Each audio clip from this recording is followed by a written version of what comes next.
पूरे पूर्णिया शहर में सूखा नशा का जाल बिछाने वाला राणा यादव को पूर्णिया पुलिस ने जो है वह गिरफ्तार कर ली है। राणा यादव को रुपौली थाना क्षेत्र के रुपौली गांव से गिरफ्तार किया गया है और इससे पहले आज से 3-4 महीने पहले भी राणा यादव जेल में था और जेल जो राणा यादव गया था उस समय भी राणा यादव स्मैक का कारोबार करने की वजह से ही जेल गया था। लेकिन जब राणा यादव जेल गया तो राणा यादव का पिता शंभू यादव जो है वो राणा यादव का कारोबार को संभाल लिया था और संभालने के बाद आज से करीब 10 दिन पहले कहा जा रहा, वहां के जो स्थानीय लोग हैं उनका कहना है कि 10 दिन पहले शंभू यादव को भी पुलिस के द्वारा गिरफ्तार किया गया था, लेकिन पैसा देकर के शंभू यादव जो है वह छूट गया। लेकिन कल फिर जो है वह पुलिस ने राणा यादव के घर पर छापेमारी करके राणा यादव को गिरफ्तार कर ली है। राणा यादव को लेकर के कहा जाता है कि राणा यादव ऐसा व्यक्ति है जो सूखा नशा का कह सकते हैं कि मास्टरमाइंड है। रुपौली का रहने वाला है। रुपौली थाना क्षेत्र के आसपास का जितना भी गांव है उन सभी गांव में इसका कारोबार चलता है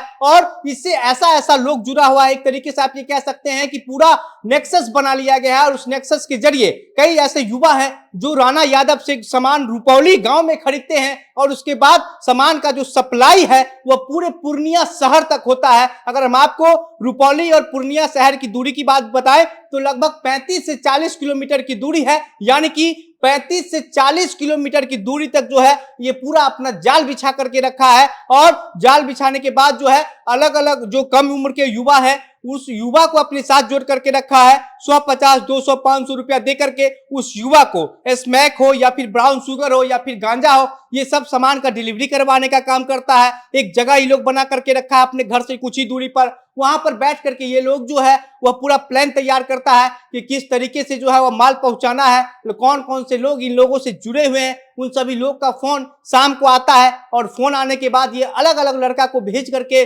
सामान का जो डिलीवरी है वो करवाता है। मतलब कि आप समझिए कि किस तरीके से जो है वह पुलिस की आड़ में, रुपौली थाना क्षेत्र के पुलिस वहां से जो थाना है वो कुछ ही दूरी पर है, लेकिन इसके बावजूद भी ये लोग इतने महीनों से जो है वह सूखा नशा का धंधा कर रहा है। पुलिस की गिरफ्त में नहीं आ पा रहा था, लेकिन आज से 3-4 महीने भी जेल से निकल करके आया है और आप उसकी हिम्मत देखिए कि जेल से निकलने के बाद भी फिर से स्मैक का जो सप्लाई है वह खुल करके करना शुरू कर दिया। और पुलिस को यह सूचना मिलती है कि जो राणा यादव है वह 30 से 40 पुड़िया स्मैक लेकर के जो है वह सप्लाई करने का तैयारी कर रहा है। अलग अलग जगहों पर फोन कर दिया है, जो डिलीवरी करने वाला लड़का उससे जुड़ा हुआ है वह लड़का को फोन करके बुला रहा है और उसके बाद उसको अलग अलग जगह पर सप्लाई करने की तैयारी कर रहा है। और पुलिस जो है वह समय रहते वहां पर पहुंच जाती है, छापेमारी करती है और राणा यादव के पास से लगभग 30 से 40 पुड़िया स्मैक और ब्राउन शुगर जो है वह बरामद होता है। और बरामद करने के बाद राणा यादव का वीडियो भी जो है वह वायरल हो रहा है। राणा यादव को पुलिस जो है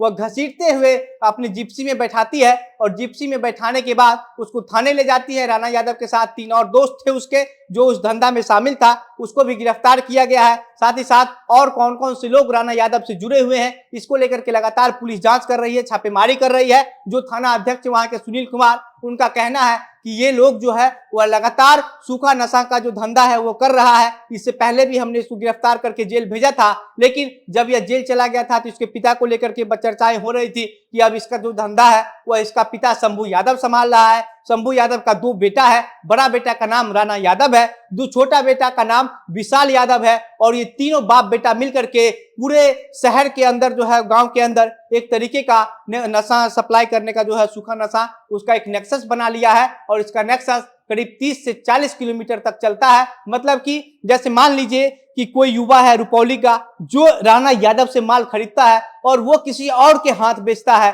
फिर कोई युवा उससे जुड़ा हुआ है वो किसी और के पास माल बेचता है। इस तरीके से जो है वह पूरा सप्लाई चेन को एक डेवलप किया गया है और इसके जरिए जो है वह पूर्णिया के शहर के आसपास का जो 30 से 40 किलोमीटर का क्षेत्र है उस क्षेत्र के युवाओं को जो है वह सूखा नशा जो स्मैक है, ब्राउन शुगर है, ये सब सप्लाई किया जा रहा है। और इसका नतीजा ये है कि वहां का जो युवा है वह पूरी तरीके से सूखा नशा में डूब गया है और डूबने के बाद वो लोग जो है वह अलग अलग तरीके की घटनाओं को अंजाम दे रहा है। अगर आप शहर की बात कर लीजिए तो पूर्णिया शहर में 8 से 9 बजे के बाद अगर आप किसी काम से घर से बाहर निकलते हैं तो वहां पर आप खुद को सुरक्षित नहीं महसूस करेंगे, आपका चलना मुश्किल हो जाएगा। आपके पास अगर 100, 50, 200, 500 रुपया रहता है तो आपसे छीन लिया जाएगा, आपका मोबाइल फोन छीन लिया जाएगा। और अगर इस दौरान आप अगर थोड़ा भी विरोध करने का कोशिश करेंगे तो आपके ऊपर हो सकता है तो चाकू से वार भी कर दिया जाएगा। इस तरीके का कई घटना जो है वो पूर्णिया शहर से निकल करके सामने आ चुका है। अगर वहां के नशा मुक्ति केंद्र खुला हुआ है, उस नशा मुक्ति केंद्र में जाकर के जब हमने उस नशा मुक्ति केंद्र के चलाने वाले जो है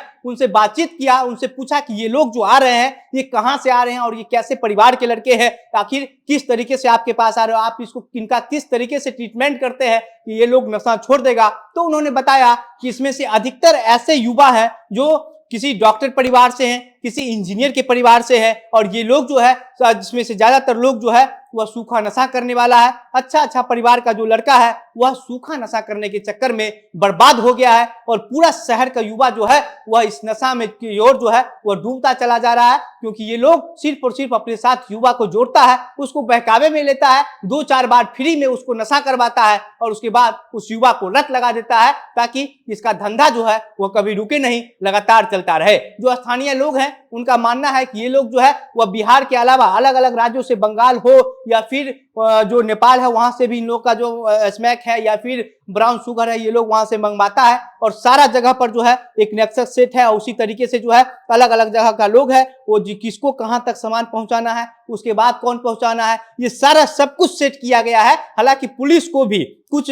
मामले का जो है वह जानकारी है, लेकिन पुलिस के पास कोई सबूत नहीं हो पा रहे, पुलिस कार्रवाई नहीं कर पा रही है। कई ऐसे माफिया हैं जो पुलिस को पैसा दे करके पुलिस को मैनेज भी कर रखे हैं। ये सब बातें जो हमने आपको कही है सब वहां के स्थानीय लोगों का कहना है। बाकी राणा यादव की गिरफ्तारी हो गई है और उसका छोटा भाई अभी फरार है, और अब पुलिस लगातार इस पूरे मामले में कौन कौन से लोग शामिल है, राणा यादव से कौन कौन सा युवा जुड़ा है, कौन कौन सा युवा जो है वह उसका माल डिलीवरी करने का काम करता है, सब चीजों को लेकर के पुलिस जांच कर रही है। और जांच में जो कोई भी आएगा सामने उसको पुलिस गिरफ्तार करके जेल भेजने की तैयारी में है। बाकी अब इस पूरे मामले पर और भी जो अन्य अपडेट आएगा सब हम आपको इसी प्लेटफॉर्म के माध्यम से साझा करते रहेंगे। मेरा नाम घनश्याम सिंह है, आप द बिहार प्रोजेक्ट देख रहे थे। बहुत बहुत धन्यवाद।